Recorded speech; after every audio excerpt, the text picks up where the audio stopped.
तभी अचानक से प्राम उसके ऊपर अटैक कर देता है, लेकिन वो उसके अटैक को ब्लॉक करता है, जिसके बाद वो लड़की भी मैजिक से प्राम के ऊपर अटैक करने लगती है, लेकिन वो अपनी स्पीड की वजह से उसके अटैक्स पर डॉज कर रहा था, जो देखकर वो दोनों स्टूडेंट्स हैरान हो जाते हैं। जिसके बाद वो लड़का जमीन पर अटैक करके चारों तरफ धूल उड़ा देता है और लड़की से कहता है कि वो मैजिक से उन दोनों को हरा दे। तो सबसे पहले वो डिटेक्शन मैजिक का यूज करती है, लेकिन इसकी वजह से रोमांटिका को उसकी लोकेशन का पता लग जाता है और वो अपने एक इवेंट अटैक से उसे हरा देती है और उनकी बेइज्जती करने लगती है, क्योंकि उन्होंने पहले तो खुद को छुपाया और खुद ही डिटेक्शन मैजिक का यूज करके अपनी लोकेशन रिवील कर दी। वो लड़का उसके ऊपर भड़कने लगता है, पर प्राम उसे याद दिलाता है कि उसे उस पर ध्यान देना होगा, लेकिन असल में वो बस उसका ध्यान भटका रहा था और रोमांटिका उसके ऊपर भी अटैक करके उसे हरा देती है। अब टोटल 25 पार्टिसिपेंट्स बचे हैं और वो दोनों सोचते हैं कि अगर बाकी के भी इतने नल्ले हुए तो वो आसानी से जीत जाएंगे, और वो दोनों कहते हैं कि ये सब डेसर की वजह से है कि वो इतने ज्यादा ताकतवर बने। जिसके बाद रोमांटिका चिल्लाते हुए डेसर को बाहर आने को कहती है, क्योंकि वो जानती है कि वो पास में ही छुपा हुआ है। ओह, तुम्हें मेरे बारे में पता था, मैं जानता था तुम संभाल लोगे, इसलिए मैं बाहर नहीं आया। वहीं उसे देखकर रोमांटिका समझ जाती है कि जिस पर उसने पहले अटैक किया था वो डेसर ही था। उसे लग रहा था कि वो काफी स्ट्रॉन्ग हो गई है, लेकिन डेसर ने उसके अटैक को आसानी से डिस्ट्रॉय कर दिया। डेसर उन दोनों की तारीफ करता है और एक कुत्ते की तरह उनके सर पर हाथ फेरने लगता है, जिसकी वजह से वो उसके ऊपर गुस्सा होने लगती है। तभी शैडो वर्ल्ड की दुनिया में काले बादल छा जाते हैं और अब टोटल 18 पार्टिसिपेंट्स बचे हैं। वहीं डेसर अपनी टीम को बता रहा था कि उनके पास अल्फा क्लास में जाने के 2 रास्ते हैं, या तो वो सबसे पहले शैडो वर्ल्ड को क्लियर करें या तो टॉप 9 में पहुंचे, और यही बेहतर ऑप्शन है, क्योंकि अकेले अगर उन्होंने शैडो वर्ल्ड को क्लियर करने की कोशिश की तो बाकी सभी टीम्स उनके ऊपर अटैक करने लगेंगी। तभी वहाँ पर बारिश होने लगती है, जिससे बचने के लिए वो सब एक पेड़ के नीचे खड़े हो जाते हैं, जहाँ रोमांटिका सोच रही थी कि उसने कभी बीटा क्लास से अल्फा क्लास में जाने के बारे में सोचा भी नहीं, और अगर उसने नेटा की इन्विटेशन को एक्सेप्ट कर लिया होता तो अब तक उन्हें उसकी सच्चाई के बारे में पता लग गया होता। वो ये सब सोच रही थी, तभी डेसर उसके सर पर हाथ रखता है, तो टेंशन ना ले बालिका, तो पहले से कहीं ज्यादा स्ट्रॉन्ग हो चुकी है। तभी अचानक से शैडो वर्ल्ड में एक घंटी बजने लगती है और डेसर उन्हें याद दिलाता है कि इस बारे में उन्होंने पढ़ा था, वो प्रीवियस क्लॉक टावर की दुनिया में है। वो एक ऐसा मैजिकल डिवाइस है जो कि हर थोड़ी देर में मॉन्स्टर्स बनाता है। तभी अनाउंसमेंट होती है कि क्लॉक टावर ने एक नया मॉन्स्टर बनाया है और सर्वाइवल क्वेस्ट शुरू हो चुका है। सभी टीम्स को उस मॉन्स्टर के अटैक से बचना होगा और सभी टीचर्स को लगता है कि अब बीटा क्लास सर्वाइव नहीं कर पाएगी, और ब्लू मून का इंस्ट्रक्टर ब्रिजेट को देखकर हंसता है। तभी उन तीनों को एक लड़की के चिल्लाने की आवाज आती है और अनाउंसमेंट होती है कि अब 17 पार्टिसिपेंट्स बचे हैं। थोड़ी देर में ही उनके सामने से एक मॉन्स्टर बाहर आता है, जिसे देखकर वो दोनों डर के मारे डेसर से चिपक जाते हैं। वो चूहा जोर से चिल्लाता है, जो देखकर डेसर उन सबसे कहता है कि उन्हें यहाँ से निकलना होगा। जिसके बाद वहाँ पर बहुत सारे चूहे आ जाते हैं। रोमांटिका उनके ऊपर विंड मैजिक से अटैक करती है, लेकिन इससे उनके ऊपर कोई असर नहीं होता और डेसर कहता है कि उन्हें उनके कमांडर पर अटैक करना होगा, जो कि उनके ही बीच में कहीं पर है। डेसर जानता था कि उन चूहों का पसंदीदा खाना इंसानी खून है, तो वो अपनी उंगली काट कर थोड़ा खून उनकी तरफ फेंकता है, जिसकी वजह से मेन चूहा वहाँ से बाहर कूदता है और रोमांटिका उसके ऊपर अटैक करती है। लेकिन उसके अटैक के बावजूद भी वो फिर से उठकर खड़ा हो जाता है और वो सभी चूहे फिर से उनकी तरफ बढ़ने लगते हैं। डेसर सभी को वहाँ से जाने को कह रहा था, लेकिन तभी प्राम आगे जाकर उन चूहों के बीच में चला जाता है। दूसरी तरफ बाकी टीम्स भी उन चूहों से काफी मुश्किल से लड़ पा रही है और अब टोटल सिर्फ 16 पार्टिसिपेंट्स बचे हैं। रेड टीम के सामने भी बहुत सारे चूहे हैं, लेकिन उनका लीडर फायर मैजिक का यूज करता है। दूसरी तरफ ग्रीन टीम के सामने एक छोटा सा चूहा आता है। हम इससे डर रहे थे, चूहे भाग यहाँ से। लेकिन तभी वो चूहा चिल्लाने लगता है, जिसकी वजह से उनके पास भी हजारों चूहे पहुंच जाते हैं। दूसरी तरफ प्राम उन चूहों के बीचों बीच है और उनके कमांडर को ढूंढने की कोशिश कर रहा है। वहीं बाहर डेसर अपने हाथों से ही चूहों के ढेर के अंदर जाने की कोशिश कर रहा है, क्योंकि वो फिर से प्राम को खोना नहीं चाहता था। तभी प्राम उस कमांडर के ऊपर अटैक करके उसे हराकर बाहर आ जाता है और अनाउंसमेंट होती है कि उन्होंने सर्वाइवल क्वेस्ट को पूरा कर दिया है। वहीं फाइट की वजह से प्राम बहुत ज्यादा थक गया था और डेसर उसे एक पेड़ के नीचे सुला देता है। वहीं डेसर जानता था कि प्राम चूहों से बहुत ज्यादा डरता है, लेकिन फिर भी उसे इस मुसीबत में पड़ना पड़ा। वो उन सबके इंप्रूवमेंट को देखकर कुछ ज्यादा ही ओवर कॉन्फिडेंट हो गया था। वो खुद को मुक्का मारता है और याद दिलाता है कि उसके यहाँ पर होने की सिर्फ एक ही वजह है कि वो अपने दोस्तों को दोबारा खोना नहीं चाहता। इसके बाद डेसर वापस आता है और प्राम उसके मुंह पर लगे निशान के बारे में पूछता है, लेकिन डेसर बात को काटता हुआ कहता है कि अब उन्हें उस क्लॉक टावर की तरफ बढ़ना होगा। जिसके बाद हम बाकी की टीम्स को देखते हैं। एजस ने सभी चूहों को बर्फ में जमा कर हरा दिया था और रेड टीम के लीडर ने सभी चूहों को जला दिया था। दूसरी तरफ डेसर और ब्लू मून की टीम उस क्लॉक टावर के पास पहुंच जाती है। तभी वहाँ पर तेज हवाएं चलने लगती हैं और उनके ऊपर काफी सारे अटैक्स होने लगते हैं, जिससे वो ब्लॉक करने की कोशिश तो करते हैं और उन्हें काफी मुश्किल हो रही थी और इसकी वजह से उनकी टीम के 2 मेंबर भी डिस्क्वालीफाई हो जाते हैं। उन अटैक्स को देखकर एजस्ट पहचान जाती है और हम देखते हैं कि रोमांटिका टावर के ऊपर से उनके ऊपर अटैक कर रही थी। एजस्ट बाकियों के साथ टावर की तरफ बढ़ने लगती है, जिस दौरान उन्हें रोमांटिका के अटैक से भी बचना था। रोमांटिका डेसर से पूछती है कि अब उन्हें क्या करना चाहिए, क्योंकि अब एजस्ट की टीम को उनकी लोकेशन का पता लग चुका है। डेसर कहता है तो उन्हें जाकर दूसरी टीम्स के ऊपर अटैक करना चाहिए। रोमांटिका कहती है कि अगर वो ऐसा करेंगे तो सारी टीम्स इस टावर के अंदर इकट्ठा हो जाएगी। मोहतरमा, यही तो मैं करना चाहता हूँ। जिसके बाद रोमांटिका ग्रीन टीम के ऊपर अटैक करके उन्हें भी डिस्क्वालीफाई कर देती है। इसके बाद डेसर एक दीवार पर अपनी पावर्स को यूज करता है। दूसरी तरफ जब ब्लू टीम टावर के अंदर जाती है, उनके सामने अल्फा क्लास की 2 और टीम्स थी, जहाँ उन दोनों ही टीम्स को लग रहा था कि ब्लू मून ने छुपकर उनके ऊपर अटैक किया था। नेटा उन्हें समझाने की कोशिश करता है, लेकिन वो उसकी एक भी नहीं सुनते। एजस्ट उनसे पूछती है कि उनके पास इसका क्या सबूत है, तो रेड टीम का लीडर कहता है कि उनके अलावा इतने सारे स्पेल्स एक साथ कोई और कास्ट नहीं कर सकता। जो सुन के एजस्ट समझ जाती है कि अगर वो उन्हें बताते भी हैं कि ये बीटा क्लास के मेंबर्स ने किया है, तब भी वो नहीं मानेंगे और उसे यकीन है कि डेसर का यही प्लान था। एजस्ट उन दोनों को पीछे रहने को कहती है, क्योंकि वो अकेले ही उन सबको हराने के लिए काफी थी। ये सुनकर रेड टीम का लीडर भड़क जाता है और उसके ऊपर अपने फायर मैजिक से अटैक करता है, लेकिन एजस्ट उसके मैजिक से बाहर आकर उसके एक टीम मेंबर को लात मारती है और फिर एक मैजिक स्पेल कास्ट करके उनकी एक और टीम मेंबर को फ्रीज कर देती है। ये सब देखकर ग्रीन टीम रेड टीम के साथ टीम अप करने का डिसाइड करती है, क्योंकि उन्हें सिंगल रैंकर बनने का सिर्फ यही रास्ता दिख रहा था। लेकिन उन सबके साथ में मिलकर लड़ने के बावजूद भी वो एजस्ट का कुछ भी नहीं बिगाड़ पा रहे थे। उनकी लड़ाई की आवाज पूरे टावर में गूंज रही थी, लेकिन तभी सब कुछ शांत हो जाता है और डेसर उनसे कहता है कि उसका प्लान काम नहीं किया, क्योंकि एक भी अनाउंसमेंट नहीं हुई है यानी कोई भी स्टूडेंट एलिमिनेट नहीं हुआ। इसके बाद एजेस्ट अपनी टीम के पास ऊपर पहुंच जाती है और बताती है कि उसने बाकियों को सिर्फ अपनी जगह पर रोक दिया है। इसके बाद वो उन सब के आगे खड़े हो जाते हैं जिनसे वो लड़ना चाहते थे और एजेस्ट कहती है कि उनका प्लान घटिया था, क्योंकि अगर वो सच में खुद को सिंगल रैंकर्स के लायक साबित करना चाहते हैं तो उन्हें खुद लड़ना चाहिए। जिसके बाद एजेस्ट अपने आइस मैजिक का यूज करके डेसर और खुद को नेक्स्ट फ्लोर पर ले जाती है और जब वो दोनों उसके पीछे जाने लगते हैं नेटा और पर्सिवल उनके सामने आ जाते हैं। ऊपर डेसर की हालत बुरी लग रही थी, लेकिन एजेस्ट उसे खड़ा होने को कहती है क्योंकि वो जानती है कि इतना उसे हराने के लिए काफी नहीं था। तभी डेसर स्टोन्स को उसकी तरफ फेंक देता है जो कि उसके पास जाकर सांप में बदल जाते हैं, पर डेसर अपने आइस मैजिक का यूज करके उन्हें समय पर जमा देती है जिससे वो उसके ऊपर अटैक नहीं कर पाते।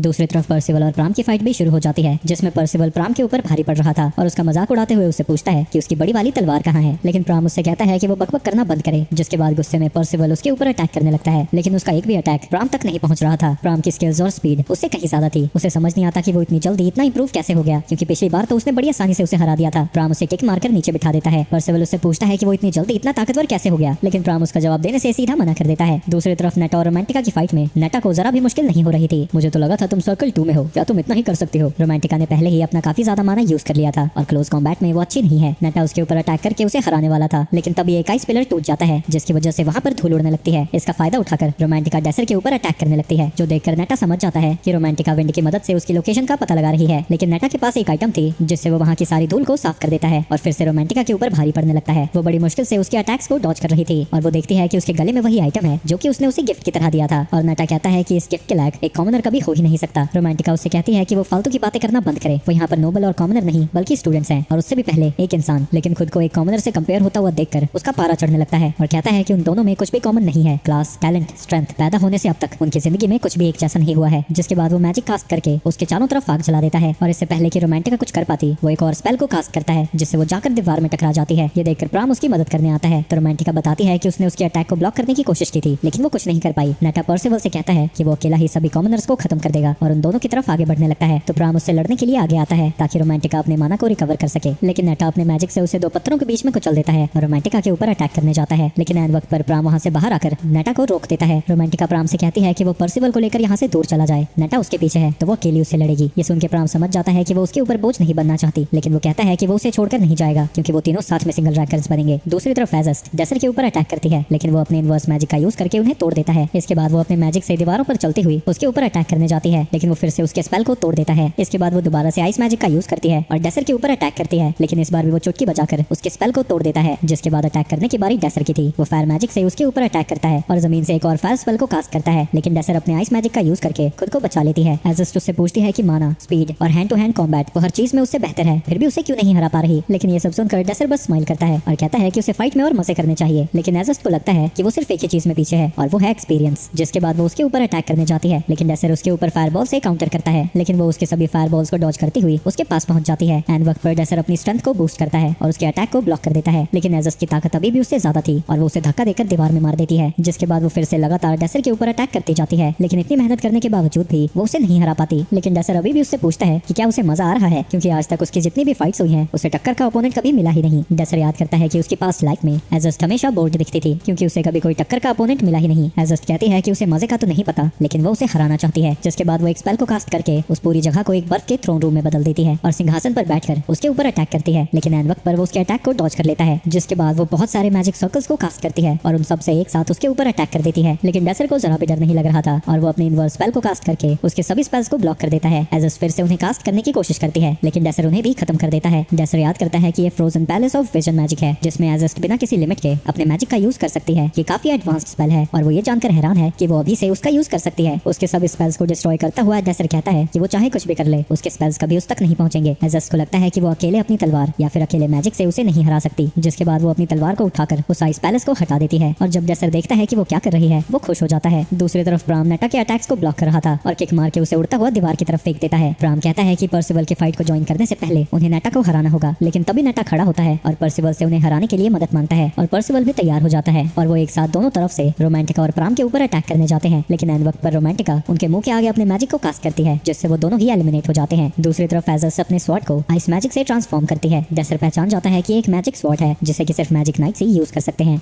आमतौर पर इस स्किल को मास्टर करने के लिए 10 साल लगते हैं, लेकिन एजेस्ट ने एक पल में ही इसे अचीव कर लिया। डेसर अपने मैजिक से पत्थरों को फेंक कर उसे रोकने की कोशिश करता है, लेकिन एजेस्ट दूर से ही अपनी तलवार को स्विंग करती है, जिससे वो पत्थर आइस में बदलकर टूट जाते हैं। जिसके बाद वो फायर बॉल से अटैक करता है, लेकिन एजेस्ट इसे भी एक झटके में ही रोक देती है। जिसके बाद वो पूरी स्पीड से डेसर की तरफ बढ़ती है और अपनी तलवार को उसकी गर्दन पर रख देती है। उसे लग रहा था कि वो जीत चुकी है, लेकिन तभी वो देखती है कि डेसर एक इनवर्स स्पेल को कास्ट कर रहा था, लेकिन किस पर उसे ये समझ नहीं आता। तभी वो देखती है कि वो इनवर्स स्पेल पूरे टावर पर कास्ट कर चुका है, जिसके बाद अनाउंसमेंट होती है कि सर्वाइवल क्वेस्ट क्लियर हो चुका है और जिस स्टूडेंट ने इस टावर को क्लियर किया है उसका नाम डेसर है। ये सुन के ब्लू मून के इंस्ट्रक्टर का खून खोलने लगता है। इसके बाद सभी टीचर्स मीटिंग में बैठे थे, जहाँ वो मोटू कहता है कि ब्रिजेट ने जरूर कोई चीटिंग की होगी, क्योंकि एक कॉमनर मैजिक नाइट को हराकर शैडो वर्ल्ड को क्लियर कर ही नहीं सकता। लेकिन कुछ टीचर्स खड़े होते हैं और कहते हैं कि उनके पास ब्रिजेट के खिलाफ कोई भी सबूत नहीं है। तभी हेडमास्टर अपने असिस्टेंट को कहकर सभी की लिस्ट दिखाता है जिन्हें उसने सिंगल रैंकर्स का टाइटल दे दिया था इस मीटिंग के शुरू होने से ही पहले। जिसके बाद वो कहता है कि उसने इस मीटिंग को सिर्फ उनके ओपिनियन ही सुनने को रखा था, चाहे वो फालतू की बकवासी क्यों ना हो। इसके बाद उसका असिस्टेंट सभी 9 रैंकर्स के नाम लेता है, लेकिन हमें वो नहीं सुनाए जाते। दूसरी तरफ एजेस्ट और डेसर साथ में बात कर रहे थे, जहाँ डेसर उसे बताता है कि उनका पहला प्लान सभी अल्फा स्टूडेंट्स को आपस में लड़वा कर जीतना था, लेकिन क्योंकि एजेस्ट की वजह से वो प्लान फेल हो गया तो उन्हें शैडो वर्ल्ड को खुद ही क्लियर करने पर फोकस करना पड़ा। क्योंकि वो उस टावर में उनसे पहले पहुंचा था, उसने पहले ही अपनी एनालिसिस को शुरू कर दिया था, पर क्योंकि वो एजेस्ट से लड़ रहा था वो जल्दी अपने एनालिसिस को पूरा नहीं कर पाया। ये सब सुन के एजेस्ट को लगने लगता है कि वो पूरे टाइम बस उसकी उंगलियों पर नाच रही थी, और वो शायद जीती भी इसलिए क्योंकि डेसर का मेन फोकस कभी लड़ाई पर था ही नहीं। लेकिन डेसर कहता है कि अगर उसकी तलवार हल्की सी तेज होती तो वो हार जाता। इसके बाद वहाँ पर प्राम और रोमांटिका भी पहुंच जाते हैं और डेसर उन दोनों की तारीफ करता है। एजेस्ट देखती है कि डेसर की टीम आपस में काफी क्लोज है और वहाँ से जाने लगती है, लेकिन जाते जाते वो डेसर से एक रिक्वेस्ट करती है कि वो उनकी ट्रेनिंग को ज्वाइन करना चाहती है। ये सुन के रोमांटिका सीधा मना कर देती है, लेकिन डेसर उससे कहता है कि वो शाम को 6 बजे उनकी ट्रेनिंग को ज्वाइन कर सकती है। इसके बाद वो तीनों प्रोफेसर ब्रिजेट के पास जाते हैं, जहाँ उन्होंने पहले ही उनकी सेलिब्रेशन के लिए केक बना कर रखा था, क्योंकि वो तीनों के तीनों सिंगल रैंकर्स में प्रमोट कर दिए गए हैं। उनकी सेलिब्रेशन को देखकर ब्रिजेट पास्ट को याद करने लगती है। जब वो एक ऑर्फनेज में गई थी, एक छोटा बच्चा उसके पास आया था और उससे पूछा था कि क्या वो उसे मैजिक सिखा सकती है। इसके बाद वो उसे मैजिक सिखाने लगी और उसे इतना आगे बढ़ता हुआ देखकर ब्रिजेट भी गर्व महसूस कर रही थी। इसके बाद वो तीनों घूमने फिरने बाहर निकलते हैं, क्योंकि एक बार उन्होंने अल्फा क्लास को ज्वाइन कर लिया तो वो बहुत ज्यादा बिजी होने वाले हैं। लेकिन डेसर थोड़ा हिचकिचा रहा था, क्योंकि सबसे ज्यादा जिम्मेदारियां उसे ही उठानी पड़ती हैं। लेकिन वो दोनों साथ में मिलकर आखिरकार उसे मना ही लेते हैं और उन दोनों ने डिसाइड किया था कि वो मॉल में जाएंगे। सबसे पहले रोमांटिका नए नए कपड़े ट्राई करके उन दोनों को दिखा रही थी, लेकिन जब भी वो कोई कपड़ा पहन कर आती थी डेसर कहता है कि वो ठीक लग रही है और उसके अलावा कुछ भी नहीं। वहीं रोमांटिका उससे थोड़ा कुछ अच्छा सुनना चाहती थी, लेकिन वो उसे एक और मौका देती है और थोड़े अलग से कपड़े पहन कर आती है, जो देखकर डेसर कहने लगता है कि वो कमाल की लग रही है और वो कपड़े उसके ऊपर बहुत ज्यादा सूट कर रहे हैं। लेकिन वो ये सब रोमांटिका से नहीं बल्कि प्राम से कह रहा था। इस टिंगू ने बेचारी से सारे अटेंशन को छीन लिया था। इसके बाद प्राम डेसर के लिए कपड़े सेलेक्ट करने लगता है और प्राम रोमांटिका को चुप कराता है, क्योंकि डेसर की टाई को चुनने के लिए उसे पूरा फोकस करना होगा। लेकिन प्राम डिसाइड नहीं कर पा रहा था, तो डेसर रोमांटिका को इशारा करता है कि वो कुछ करके इसे चुप कराए। लेकिन रोमांटिका वापस इशारा करती है कि जब प्राम ऐसा होता है तो उसे कुछ भी करके नहीं रोका जा सकता, जिसकी वजह से बेचारे डेसर को खड़ा ही रहना पड़ता है, चाहे इसकी वजह से उसकी टांगे ही क्यों ना हिलने लगी हो। ये भयानक घटना आखिरकार घट जाती है। रोमांटिका को यकीन नहीं होता कि प्राम ने उससे भी ज्यादा टाइम लगा दिया शॉपिंग में, लेकिन वो उसे कुछ भी नहीं कहते क्योंकि प्राम बहुत ज्यादा खुश लग रहा था। इसके बाद वो अगले शॉपिंग एरिया में निकल जाते हैं। तभी अचानक से वहाँ पर एजेस्ट पहुंच जाती है और कहती है कि कभी कभी वो नई जगहों पर आना पसंद करती है। तो डेसर अपने ग्रुप के साथ उसे इनवाइट करता है, लेकिन वो इस इनवाइट का मतलब कुछ और ही निकाल लेती है और उसे लगता है कि वो उसे रीमैच के लिए इनवाइट कर रहा है। लेकिन डेसर उससे लड़ना नहीं चाहता था, तो एजेस्ट उससे कहती है कि वो बस बड़ा सा मजाक कर रही है। हे भगवान, ऐसे थोपड़े के साथ कौन मजाक करता है? इसने कभी जिंदगी में मजाक किया भी है? इसके बाद वो दोनों बाकियों के पास पहुंच जाते हैं, जहाँ प्राम आर्केड में है, और भयंकर सी कॉन्सेंट्रेशन के बाद प्राम एक गिफ्ट को बाहर निकाल लेता है। वो डेसर के साथ सेलिब्रेट करना चाहते थे, लेकिन उसके साथ एजेस्ट को देखकर वो दोनों चिल्लाने लगते हैं। लेकिन तभी एजेस्ट बच्चों की तरह प्राम को उठाकर उसे डेसर के बगल में खड़ा कर देती है, जिसके बाद प्राम उसके ऊपर भड़कना बंद कर देता है और बेचारी रोमांटिका का फिर से कट चुका था। डेसर कहता है कि उन्हें एयर हॉकी खेलनी चाहिए, लेकिन प्राम बेचारा फिर से दुखी हो जाता है क्योंकि वो एजेस्ट की टीम में जा चुका था। रोमांटिका अभी भी गुस्सा थी और डेसर उसे याद दिलाता है कि वो अकेडमी के सबसे तेज स्वॉर्ड्समैन और एक मैजिक नाइट के खिलाफ लड़ने वाले हैं। लेकिन प्राम कुछ ज्यादा ही सीरियस था और कहता है कि वो पलक झपकते ही इस मैच को खत्म कर देगा, ताकि अगले राउंड में वो डेसर की टीम में आ सके। इसके बाद उन सब का मैच शुरू हो जाता है, जहाँ सब कुछ बराबरी से ही चल रहा था। लेकिन तभी रोमांटिका अपने विंड मैजिक का यूज करती है और उन दोनों के बीच में से गोल कर देती है। डेसर रोमांटिका से कहता है कि मैजिक का यूज करना अनफेयर होगा, लेकिन एजेस्ट को इससे कोई फर्क नहीं पड़ता था, जो सुन के डेसर समझ जाता है कि यहाँ पर थोड़े पंगे होने वाले हैं। इसके बाद एजेस्ट अपने आइस मैजिक का यूज करके एक गोल कर देती है और डेसर याद करता है कि एजेस्ट हारने से कितनी ज्यादा नफरत करती है, लेकिन इसकी वजह से रोमांटिका और भी ज्यादा एक्साइटेड हो चुकी थी और उनका मैच जारी रहता है। जिस दौरान डेसर अपने मैजिक का यूज करके एजेस्ट के स्पेल को डिस्ट्रॉय करता है और फिर हिट करके उनके सामने गोल कर देता है, जो देखकर सभी लोग हैरान हो जाते हैं। इसके बाद एजेस्ट वहाँ से जाने लगती है और उनके साथ ज्वाइन होने देने के लिए डेसर का शुक्रिया अदा करती है। उसे जाता हुआ देखकर रोमांटिका खुश हो जाती है और कहती है कि उन्हें दोबारा उसका चेहरा नहीं देखना पड़ेगा, और वो दोनों उसे याद दिलाते हैं कि अब वो अल्फा क्लास में ही पढ़ने वाले हैं और वो ट्रेनिंग भी उनके साथ ही करेगी। अगले दिन रोमांटिका और प्राम अल्फा क्लास में जाते हैं, जो कि बेटा क्लास के मुकाबले बहुत ज्यादा अच्छा था। अरे तुम तो काफी खुश लग रही हो, तो चलो सुबह की प्रैक्टिस करने चलते हैं। जिसके बाद प्रैक्टिस रूम में एजेस्ट भी पहुंच जाती है। थोड़ी बहुत स्ट्रेचिंग के पास तलवार की ट्रेनिंग शुरू हो जाती है, लेकिन रोमांटिका ये देखकर बिल्कुल भी खुश नहीं थी कि एजेस्ट प्राम को टक्कर दे रही है। इसके बाद एजेस्ट उस बॉल को उस सर्कल के अंदर पहुंचाने की कोशिश करती है, लेकिन नहीं कर पाती। तो रोमांटिका उसे दिखाती है कि पिरो लोग इसे कैसे करते हैं। डेसर देखता है कि उसने ये काफी आसानी से कर लिया था, तो वो उसे 5-5 बॉल दे देता है। लेकिन रोमांटिका का कंट्रोल पहले से काफी अच्छा हो चुका है, तो वो आसानी से उन 5 बॉल्स को उस सर्कल के अंदर रख देती है। लेकिन तभी डेसर 10 बॉल्स को बाहर निकाल देता है और रोमांटिका परेशान होकर उस पर चिल्लाने लगती है। कुछ टाइम बाद उनकी ट्रेनिंग खत्म हो जाती है और एजेस्ट डेसर की ट्रेनिंग के तरीके की तारीफ करती है, जिसके बाद एजेस्ट वहाँ से चली जाती है। वहीं डेसर की बॉल्स के साथ खेलते हुए रोमांटिका काफी ज्यादा थक चुकी है और वो डेसर से कहती है कि वो कम से कम सुबह तो कम ट्रेनिंग कराए, लेकिन डेसर कहता है कि उनकी अगली बैटल बहुत ज्यादा खतरनाक होने वाली है, जिसमें अगर वो हारे तो उनकी जान जा सकती है, तो वो ट्रेनिंग को हल्के में नहीं ले सकते। इसके बाद क्लास में टीचर उन्हें बता रही थी कि इंसानों और शैडो वर्ल्ड की लड़ाई अभी तक जारी है और वो हर साल उनकी दुनिया में तबाही मचा रही है। इसकी वजह से उनका कॉन्टिनेंट जितना था उसका बस आधा ही बचा है। पर अच्छी बात यह है कि उनकी शैडो वर्ल्ड की क्लियरिंग रेट अब 99% आ चुकी है और ये सब कुछ इन मैजिक जेम्स की वजह से हो रहा है। ये मैजिक जेम्स तब आते हैं जब शैडो वर्ल्ड को क्लियर किया जाता है और इनके अंदर बहुत ज्यादा माना होता है, लेकिन इन्हें ऐसे ही यूज नहीं किया जा सकता। यूज करने के लिए इन्हें एक प्रोसेस से गुजरना होता है और इसके बाद ही इन जेम्स की मदद से कई सारी न्यू टेक्नोलॉजीज बनाई गई। इसके बाद वो सभी स्टूडेंट से पूछती है कि इस प्रोसेस को किसने इन्वेंट किया था और रोमांटिका को आवाज लगाती है जो कि निन्नी मार रही थी। एंड वक्त पर डेसर उसे जवाब बता देता है, जिसकी वजह से पूरी क्लास के सामने पोपट होने से वो बच जाती है। इसके बाद क्लास खत्म हो जाती है और वो तीनों प्रोफेसर के पास जाते हैं और डेसर अपना इंट्रोडक्शन देता है, जो सुनकर वो समझ जाती है कि वो तीनों सिंगल रैंकर्स हैं। यहाँ तक कि ये सोथड़ू लड़की भी प्रोफेसर को लग रहा था कि वो उनसे सपोर्ट मांगने आया है, क्योंकि हर पार्टी एकेडमी और मैजिक टावर से सपोर्ट के लिए अप्लाई करती है, लेकिन उसकी डेट जा चुकी है। अरे नहीं नहीं, मुझे ऐसा कुछ नहीं चाहिए। जिसके बाद वो एक फॉर्म निकाल कर उसके सामने रख देता है। डेसर मैजिक टावर के यूरेल ब्रांच को गार्ड करना चाहता था, लेकिन प्रोफेसर उसकी रिक्वेस्ट को मना कर देती है, क्योंकि ऐसा करने के लिए उसके पास कोई वजह नहीं थी। तो डेसर उसे बताता है कि वो जानता है कि उस ब्रांच के अंदर टीयर ऑफ जर्नल नाम का एक जेमस्टोन है। ये सुनकर प्रोफेसर हैरान हो जाती है और उससे पूछती है कि वो इसके बारे में कैसे जानता है, लेकिन तभी डेसर कहता है कि 10 घंटे में द आउटर्स नाम का ग्रुप उसे चुराने की कोशिश करने वाला है। प्रोफेसर को यकीन नहीं होता कि डेसर इतना सब कुछ जानता है। अभी कुछ दिन पहले तक तो वो बेटा क्लास में था और ये सारी इन्फॉर्मेशन टॉप सीक्रेट है। डेसर कहता है कि उसके पास समझाने का समय नहीं है और वो फिर से प्रोफेसर से कहता है कि वो उसकी रिक्वेस्ट को पूरा करें। इसके 10 घंटे बाद हम मैजिकल टावर्स के हेडक्वार्टर्स को देखते हैं, जहाँ पर जॉर्ड खड़ा था, जिसके पास एक गार्ड भागता हुआ आता है और बताता है कि यूरेल ब्रांच पर अटैक हुआ है। जॉर्ड चेक करता है कि उसकी प्रोटेक्शन कौन कर रहा है और वो देखता है कि वो एक स्टूडेंट है जिसे उसने पहले कभी नहीं देखा था। इसके बाद टावर्स के बाहर हम देखते हैं कि एक लड़का कुछ ब्रेड को लेकर भाग रहा था, लेकिन तभी वो एक आदमी से टकराकर गिर जाता है, जिसने कि उसके ब्रेड को नीचे गिरने से भी बचा लिया था। वो उस आदमी से माफी मांगता है और बताता है कि उसके भूखे भाई बहन उसका इंतजार कर रहे हैं, इसलिए वो इतनी जल्दी में था। अगर ऐसा है तब तो तुम्हें जल्दी जाना चाहिए, पर ध्यान रखो रात में तुम्हें संभल कर चलना होगा। जिसके बाद वो उसके ब्रेड्स को नीचे गिराकर अपने पैरों से कुचल देता है। देखा, मैंने कहा था ना, संभल कर नहीं चलोगे तो यही होगा। जिसके बाद वो वहाँ से जाने लगता है और हम देखते हैं कि उसके साथ कोई अदृश्य आदमी भी था, जो उससे पूछता है कि क्या वो उस लड़के को मार दे, लेकिन क्रैकन कहता है कि उन्हें ऐसा करने की कोई जरूरत नहीं है। इसके बाद हम देखते हैं कि जिसका ब्रेड गिरा था वो लड़का स्माइल करता है। इसके बाद क्रैकन मैजिक टावर के सामने आता है और अब उसने मास्क पहना हुआ था, जिसके बाद उसके पीछे उसकी पूरी आर्मी आ जाती है। इसके बाद क्रैकन के इशारा करने पर उसके सभी सोल्जर्स एक साथ मैजिक टावर के ऊपर अटैक कर देते हैं, लेकिन तभी मैजिक टावर का डिफेंस बैरियर एक्टिवेट हो जाता है, जो कि उनके सभी अटैक्स को ब्लॉक कर रहा था। सिर्फ मैजिक से इस बैरियर को तोड़ना नामुमकिन लग रहा था, तो क्रैकन अपने सोल्जर्स को भेजकर उन्हें अपनी तलवारों और वेपन से उस बैरियर के ऊपर हमला करने को कहता है और थोड़ी देर अटैक करने के बाद वो बैरियर टूट जाता है। लेकिन दरवाजा खुलते ही वो देखते हैं कि सोल्जर्स पहले से ही उन्हें रोकने के लिए सामने आ रखे थे। क्रैकन को समझ नहीं आता कि यहाँ पर हो क्या रहा है, लेकिन फिर भी वो अपने सोल्जर्स को उनसे लड़ने के लिए भेज देता है। और जब उनकी लड़ाई चल रही थी, वो कुछ सोल्जर्स के साथ इनविजिबल होकर टावर के अंदर चला जाता है। वो सोचने लगता है कि टावर्स के गार्ड्स कुछ ज्यादा ही तैयार थे, जैसे कि उन्हें उसके अटैक के बारे में पहले से ही पता हो। इसके बाद वो उस जेमस्टोन तक पहुंचकर अपने मैजिक से अटैक करना शुरू कर देते हैं, ताकि वो उसके ऊपर लगे हुए बैरियर को तोड़ सकें, लेकिन उनके अटैक से बैरियर का कुछ भी नहीं बिगड़ता। तो क्रैकन सभी को रोककर खुद उस बैरियर के ऊपर एक मैजिक कास्ट करता है, जिससे वो बैरियर तुरंत ही टूट जाता है। जिसके बाद वो उस जेमस्टोन को निकालकर अपनी जेब में रख लेता है, लेकिन तभी उसके पीछे प्राम आ जाता है और कहता है कि अगर वो आउटर्स अपनी भलाई चाहते हैं तो वो उस जेमस्टोन को वहीं पर छोड़ दें। क्रैकन को समझ नहीं आता कि उस जैसा बच्चा उनके ग्रुप का नाम कैसे जानता है। जिसके बाद वो अपने सभी सोल्जर्स को उसे मारने का ऑर्डर देता है। वो सभी मिलकर उसके ऊपर अटैक तो कर रहे थे, लेकिन वो आसानी से उनके सभी अटैक्स को डॉज कर लेता है और जब मैजिक अटैक्स उसके ऊपर काम नहीं करते तो वो अपने वेपन से उसके ऊपर हमला करने जाते हैं, लेकिन प्राम उन्हें भी बड़ी आसानी से हरा देता है। ये सब देखकर क्रैकन अपने मैजिक का यूज करने लगता है और उसे हवा में उठाकर उसके ऊपर अटैक कर देता है। जिसके बाद वो फिर से मैजिक कास्ट करके उसे पकड़ने की कोशिश करता है। उससे बचने के लिए प्राम पीछे ही होता जाता है, लेकिन तभी उसके आसपास दीवारें खड़ी होने लगती हैं और बाकी के सोल्जर्स अपने मैजिक से उसके ऊपर अटैक कर देते हैं, लेकिन एन वक्त पर रोमांटिका अपने विंड मैजिक से प्राम को बचा लेती है। ये देखकर वो सब लोग कंफ्यूज हो जाते हैं और रोमांटिका चुपकर ही उन सबके ऊपर अटैक करती जाती है, यहाँ तक कि एक बंदा क्रैकन को बचाने के लिए खुद उसके सामने भी आ जाता है। क्रैकन देखता है कि वो अटैक्स आर्मर को तोड़ने के लिए काफी नहीं है, लेकिन वो फिर भी काफी डैमेज दे रहे थे। इसके बाद वो उसके अटैक्स को ब्लॉक करता हुआ सोचने लगता है कि अटैक्स काफी ज्यादा हो रहे हैं, तो उसे लगता है कि इसके पीछे एक से ज्यादा लोग हैं और फिर से उसे शक होने लगता है कि कहीं इन लोगों को उसके प्लान के बारे में पता तो नहीं था। लेकिन वो ये सब कुछ छोड़कर अपने ऑब्जेक्टिव के ऊपर फोकस करता है और सभी से कहता है कि वो उसे प्रोटेक्ट करें। ये देखकर प्राम उसकी तरफ बढ़ने लगता है और 2 गार्ड्स को बड़ी ही आसानी से हरा देता है, लेकिन तभी एक गार्ड उसके सामने आकर खड़ा हो जाता है और उसे आगे बढ़ने से रोक देता है। तभी क्रैकन अपने मैजिक से उसके ऊपर अटैक कर देता है, जिससे बचने के लिए प्राम को पीछे जाना पड़ता है, लेकिन अटैक से बचते ही वो फिर से क्रैकन की तरफ जाने लगता है। जिसके बाद वो प्राम को नीचे गिराने के लिए जमीन को तोड़ देता है। इससे प्राम तो बच जाता है, लेकिन उसका बंदा ही नीचे गिर जाता है। प्राम को यकीन नहीं होता कि वो अपने साथी को ऐसे सैक्रिफाइस कर सकता है, लेकिन क्रैकन कहता है कि उसके जैसे उसके पास बहुत है। प्राम उसके ऊपर फिर से अटैक करता है, लेकिन क्रैकन बड़ी आसानी से उसे पीछे ढकेल देता है। जिसके बाद वो आसपास के पत्थर के टुकड़ों को अपने चारों तरफ इकट्ठा करता है और उन्हें शील्ड की तरह यूज करने लगता है, जिसकी वजह से प्राम के अटैक उस तक नहीं पहुंच पाते। इसके बाद रोमांटिका भी उसके ऊपर अटैक करती है, जिसे क्रैकन ब्लॉक कर देता है और इसकी वजह से उसे रोमांटिका की लोकेशन का पता लग जाता है। तुम लोगों को पता था कि हम यहाँ आने वाले हैं, तुम्हारा लीडर कौन है और तुम्हें इन सब के बारे में किसने बताया? रोमांटिका सीधा ही मना कर देती है, जिसकी वजह से क्रैकन उसके ऊपर अटैक कर देता है और इसकी वजह से प्राम को उसे बचाने के लिए आगे आना पड़ता है। इसके बाद रोमांटिका काफी सारे एयर बॉल से क्रैकन के ऊपर अटैक करने लगती है, जिसकी एक्यूरेसी को देखकर वो भी इंप्रेस हो जाता है और वो कहता है कि उसके पास पावर की बहुत कमी है। तभी रोमांटिका उसके मुंह पर पत्थर मारती है और उसकी सलाह के लिए उसका शुक्रिया अदा करती है। वो दोनों एक दूसरे के ऊपर अटैक करते हैं, लेकिन उनके अटैक एक दूसरे को ही कैंसिल कर देते हैं। धुएं का फायदा उठाकर प्राम उसके ऊपर अटैक करने जाता है, लेकिन अब क्रैकन उन दोनों से परेशान हो चुका था और अपने अगले अटैक की तैयारी करने लगता है। रोमांटिका देखकर समझ जाती है कि ये काफी पावरफुल होने वाला है और वो प्राम से कहती है कि वो पीछे हट जाए। इसके बाद क्रैकन ऐसा अटैक करता है जिसकी वजह से वो पूरा फ्लोर ही तबाह हो जाता है और वो खुद वहाँ से बचकर निकल जाता है। जिसके बाद हम देखते हैं कि वो दोनों किसी तरह बच चुके थे, लेकिन अपनी हार के बावजूद भी वो जरा भी परेशान नहीं थे। वहीं नीचे क्रैकन बड़ा खुश था और जॉर्ड की प्लानिंग की तारीफ करता है, लेकिन कम से कम वो अपने मिशन में सक्सेसफुल तो हो गया। लेकिन तभी उसके सामने डेसर आ जाता है। क्रैकन पहचान जाता है कि ये वही लड़का है जो पहले उससे टकराया था। मुझसे मिलने के लिए तुम्हारा बहुत बहुत शुक्रिया, लेकिन जो तुमने ब्रेड तोड़े थे यार, उसके पैसे तो दे दो। क्रैकन को समझ नहीं आता कि उसने उसे कैसे ढूंढ लिया। डेसर बताता है कि जब उसने उसका हाथ पकड़ा था तभी डेसर ने उसे मार्क कर दिया था। ये सब सुनकर क्रैकन समझ जाता है कि डेसर की वजह से ही उसकी रेड के बारे में सबको पता लगा होगा। जिसके बाद वो डूम फिस्ट नाम का उसके ऊपर अटैक करता है, लेकिन इससे पहले कोई भी पंच डेसर तक पहुंचता वो सभी को डिस्ट्रॉय कर देता है। तुम्हारे लिए बेहतर यही होगा कि तुम उस स्टोन को वापस कर दो। क्रैकन उसके ऊपर लगातार अटैक करता ही जाता है, लेकिन डेसर उसके हर अटैक को डिस्ट्रॉय कर रहा था, जो देखकर क्रैकन को लगने लगता है कि वो उसके स्पेल्स को इन्वर्स कर रहा है। लेकिन फिर उसे लगता है कि ऐसा करना नामुमकिन होगा। जिसके बाद वो काफी सारे स्पेल्स को कास्ट करके डेसर के ऊपर अटैक करने जाता है, लेकिन डेसर पलक झपकते ही उसके सभी स्पेल्स को तोड़ देता है। ये सब देखकर क्रैकन की थोड़ी बहुत फटने लगती है और वो जम को बाहर निकाल कर कहता है कि अगर वो थोड़ा भी उसके पास आया तो वो उसे तोड़ देगा। लेकिन डेसर बस स्माइल करता हुआ उसकी तरफ बढ़ रहा था और कहता है कि वो जो चाहे कर सकता है और उसके ऊपर अटैक करने जाता है। क्रैकन उसे हिट करने ही वाला था, तभी वो डेसर की ग्रेविटी मैजिक की वजह से जमीन पर गिर जाता है। क्रैकन को समझ नहीं आता कि ये पॉसिबल कैसे है, इस लेवल का मैजिक इतनी जल्दी कोई कास्ट कैसे कर सकता है। डेसर उस जेम को वापस ले लेता है और क्रैकन ये देखकर हैरान था कि डेसर उस अनप्रोसेस्ड जेम स्टोन से माना को निकाल पा रहा था। डेसर क्रैकन को जमीन पर दबाता रहता है, लेकिन किसी तरह क्रैकन अपने मास्क को टच करता है, जिसकी वजह से डेसर का स्पेल टूट जाता है। जिसके बाद उसकी बॉडी ट्रांसफॉर्म होने लगती है और वो इंसान कम और एक मैजिकल बीस्ट ज्यादा दिख रहा था। क्रैकन कहता है कि अब वो सच में मैजिकल बीस्ट ही है और डेसर के ऊपर ऐसा अटैक करता है जिससे वो दीवार तोड़कर दूसरी तरफ चला जाता है। डेसर खुद को डिफेंड करने की कोशिश करता है, लेकिन क्रैकन उसके ऊपर एक और अटैक करके उड़ता हुआ दीवार में मार देता है। जिसके बाद क्रैकन लगातार उसके ऊपर अटैक करता ही जाता है और डेसर बस उसके अटैक्स को डॉज कर रहा था। पीछे हटते हटते वो दीवार के पास पहुंच जाता है और जब क्रैकन उसे मुक्का मारने की कोशिश करता है, डेसर उसे डॉज कर लेता है और क्लोज रेंज में जाकर अपने स्पेल को कास्ट करता है। लेकिन इस फायर स्पेल का क्रैकन पर कोई असर नहीं होता और वो फिर से अर्थ मैजिक का यूज करके डेसर को उड़ता हुआ दूर भेज देता है। क्रैकन कहता है कि उसके लेवल का कोई भी स्पेल उसका कुछ नहीं बिगाड़ सकता और वो डेसर के ऊपर अटैक करने जाता है। वो जानबूझकर अपने मैजिक स्पेल्स के साथ साथ मुक्कों से भी अटैक कर रहा था ताकि डेसर कुछ भी इन्वर्स ना कर सके। डेसर बड़ी मुश्किल से खुद को बचा पा रहा था, लेकिन क्रैकन उसे काउंटर करने का एक भी मौका नहीं देता और वो बड़ी मुश्किल से खुद को कबाब बनने से रोक पाता है। क्रैकन उसकी टेक्निक्स की दाद देता है, लेकिन कहता है कि अब उसका समय खत्म हो चुका है और वो एक वेपन को समन करने लगता है। डेसर उसे इन्वर्स करने की कोशिश तो करता है पर पूरी तरह से नहीं रोक पाता। जिसके बाद क्रैकन उस वेपन को लेकर डेसर के ऊपर अटैक करने जाता है, जिसे ब्लॉक करने के लिए डेसर काफी सारे डिफेंसिव स्पेल्स को कास्ट करता है, लेकिन क्रैकन इसके बावजूद भी नहीं रुकता और अपनी पूरी जान लगाने लगता है, जिसकी वजह से वो पूरा एरिया ही तबाह हो जाता है। जिसके बाद क्रैकन हंसने लगता है और सोचने लगता है कि उसे चैलेंज करने के लिए वो बच्चा कितना बेवकूफ था। लेकिन तभी उसका वेपन उसके हाथ में ही टूटने लगता है और वो अपने सामने डेसर को सही सलामत देखकर हैरान हो जाता है। तुम्हारा स्पेल काफी रेयर था, इसलिए मुझे उसे इन्वर्स करने में टाइम लग गया। जिसके बाद डेसर उसके मैजिक बीस्ट की फॉर्म को ही इन्वर्स करने लगता है। ये देखकर क्रैकन उसके ऊपर अटैक करने जाता है, लेकिन डेसर उस स्टोन के माना का यूज करके एक पावरफुल फायर स्पेल से उसके ऊपर अटैक करता है और सिंगल अटैक से ही वो क्रैकन को हरा देता है। इसके बाद डेसर के दोस्त भी वहां पर पहुंच जाते हैं और उसे सही सलामत देखकर वो लोग बहुत खुश थे। दूसरी तरफ मैजिक टावर हेडक्वार्टर्स में एक औरत डेसर से पूछती है कि जर्नल को प्रोटेक्ट करने के लिए जो वो रिवॉर्ड मांग रहा है सच में उसे वही चाहिए। डेसर कहता है कि वो हमेशा से ही मैजिकल टावर के मास्टर के साथ चेस खेलना चाहता था। डेसर वहां पर पहुंच जाता है जहां उसका फ्यूचर का दोस्त जॉर्ड उसका स्वागत करता है, जो कि मैजिकल टावर्स का मास्टर भी है। डेसर याद करता है कि अभी और फ्यूचर दोनों में ही जॉर्ड सबसे पावरफुल मेज है। इसके बाद वो दोनों बैठकर चेस खेलने लगते हैं, लेकिन जॉर्ड माफी मांगता हुआ कहता है कि उसके पास सिर्फ 27 सेकंड है, इसके बाद उसे एक मीटिंग में जाना होगा। तभी डेसर कहता है कि वो चेस को एयरबिल मेथड से खेलना चाहेगा, जो सुनकर जॉर्ड हैरान हो जाता है क्योंकि बहुत कम लोग इस मेथड के बारे में जानते हैं। जिसके बाद जॉर्ड उसकी रिक्वेस्ट को एक्सेप्ट करता हुआ गेम में कुछ चेंजेस करता है और डेसर उसे बताता है कि एक पुराने दोस्त ने उसे इन रूल्स के साथ खेलना सिखाया था। इसके बाद वो दोनों चेस खेलने लगते हैं, लेकिन जिस तरह से मैच जा रहा था जॉर्ड को लगता है कि मीटिंग से पहले वो इस गेम को जीत जाएगा। लेकिन तभी डेसर कहता है कि वो एक वेजर रखना चाहता है, जो भी मैच हारेगा उसे जीतने वाले की एक इच्छा को पूरा करना होगा। जॉर्ड को लगता है कि ये बेवकूफी होगी क्योंकि डेसर एक स्टूडेंट है और उसके पास ऐसा कुछ भी नहीं जो वो जॉर्ड को दे सके। तभी वो टेबल पे रखे कुछ जेम्स को देखता है और जॉर्ड से पूछता है कि क्या वो उन्हें ले सकता है। इसके बाद डेसर अपने हाथ से ही उस जेम स्टोन में से माना को एक्सट्रैक्ट करने लगता है। ये देखकर जॉर्ड हैरान हो जाता है और डेसर से पूछता है कि उसने ऐसा कैसे किया। ये तो मैं तुम्हें तब बताऊंगा जब तुम जीतोगे। जॉर्ड इसके लिए मान जाता है और पूछता है कि अगर वो जीता तो वो उससे क्या मांगेगा। वो तो तुम्हें मेरे जीतने के बाद ही पता चलेगा। इसके बाद वो अपने मैच को कंटिन्यू करते हैं। दूसरी तरफ हम एजेस्ट को देखते हैं, जो कि पार्टी के दौरान बाहर आकर खड़ी थी। तभी प्रोफेसर उसके पास आता है और पूछता है कि वो बाकियों के साथ क्यों नहीं है और बताता है कि उसके रैंकिंग टूर्नामेंट में हारने की वजह से काफी सारी अफवाहें फैल रही हैं। एजेस्ट कहती है कि वो फेयर फाइट में हारे थे, तो इसे छुपाने या फिर झूठ बोलने का कोई फायदा नहीं है। ये सुनकर प्रोफेसर को गुस्सा आ जाता है और कहता है कि वो लोग उसी की वजह से हारे थे और अगर इसे छुपाने में उसे कोई प्रॉब्लम है तो वो ब्लू मून से बाहर जा सकती है। लेकिन जो उसने सोचा था उसका बिल्कुल उल्टा होता है। एजेस्ट कहती है कि उसने बड़ा अच्छा आइडिया दिया है और ब्लू मून के क्रेस्ट को फेंक कर वहां से चली जाती है। दूसरी तरफ डेसर अपने दोस्तों की तारीफ कर रहा था क्योंकि आउटर्स के खिलाफ वो बहुत अच्छे से लड़े थे, लेकिन वो दोनों कहते हैं कि वो दोनों साथ में मिलकर भी उनके लीडर पर एक खरोंच भी नहीं ला सके, तो उन्हें और ताकतवर बनना होगा। तभी प्राम डेसर से पूछता है कि वो उन्हें ताकतवर बनाने के लिए इतनी मेहनत क्यों करता है। 12 दिन में एक शैडो वर्ल्ड आने वाला है और उसे क्लियर करने के लिए हमें भेजा जाएगा। ये स्कूल के बनाए हुए शैडो वर्ल्ड जैसा बिल्कुल भी नहीं होगा। अगर हम उसे क्लियर नहीं कर पाते हैं तो दुनिया तबाही के और करीब पहुंच जाएगी और हम में से कोई भी जिंदा नहीं बचेगा। इसे रोकने के लिए मुझे चाहे कुछ भी करना पड़े, मैं पीछे नहीं हटूंगा। वहीं अब तक रोमांटिका समझ चुकी थी जो बातें डेसर कहता है वो हमेशा सच होती हैं। भले ही वो सबसे लोएस्ट सर्कल में है, वो फिर भी काफी ज्यादा स्ट्रॉन्ग है। उसने पहले ही काफी सारी चीजें बिल्कुल सही प्रेडिक्ट की हैं और वो जानना चाहती है कि वो ऐसा कैसे कर पा रहा है। डेसर उसे बताने ही वाला था, लेकिन तभी रोमांटिका उसे चुप करा देती है और कहती है कि वो उसे कुछ न बताए, वो उसके सीक्रेट को खुद पता लगाएगी। इसके बाद डेसर फिर से उन्हें ट्रेन करने लगता है। वो रोमांटिका को एक कैन देकर कहता है कि वो उसे बॉल में बदले और प्राम भी किसी के साथ ट्रेनिंग करने के लिए पहुंचा हुआ है जिसे हमने अब तक देखा ही नहीं था। वहीं एजस्ट अपने पुराने ग्रुप को पूरी तरह से इग्नोर करती है और डेसर के साथ ट्रेनिंग करने लगती है। कुछ समय बाद प्राम अपने ट्रेनर को हरा देता है। वहीं दूसरी तरफ डेसर रोमांटिका के अंदर कोई सोई हुई ताकत को जगाता है। एजस्ट भी अपनी ट्रेनिंग को पूरा कर देती है, जिसके बाद उन दोनों के बीच की सिचुएशन थोड़ी सी अजीब होने लगती है। इसके बाद जिस दिन का उन्हें इंतजार था वो आ जाता है। शैडो वर्ल्ड के आने के बारे में अनाउंसमेंट होती है और सभी स्टूडेंट्स को ऑडिटोरियम में बुलाया जाता है। डेसर भी अपनी टीम के साथ वहां पर पहुंच जाता है, जिन्हें की एजस्ट भी ज्वाइन करती है। डेसर अपने सभी दोस्तों को याद करता है, जिसके बाद वो सब लोग भी टेलीपोर्ट होना शुरू हो जाते हैं। तो भाई लोग, ये वीडियो यहीं पर समाप्त होती है। कहानी अच्छी लगी हो तो वीडियो को सब्सक्राइब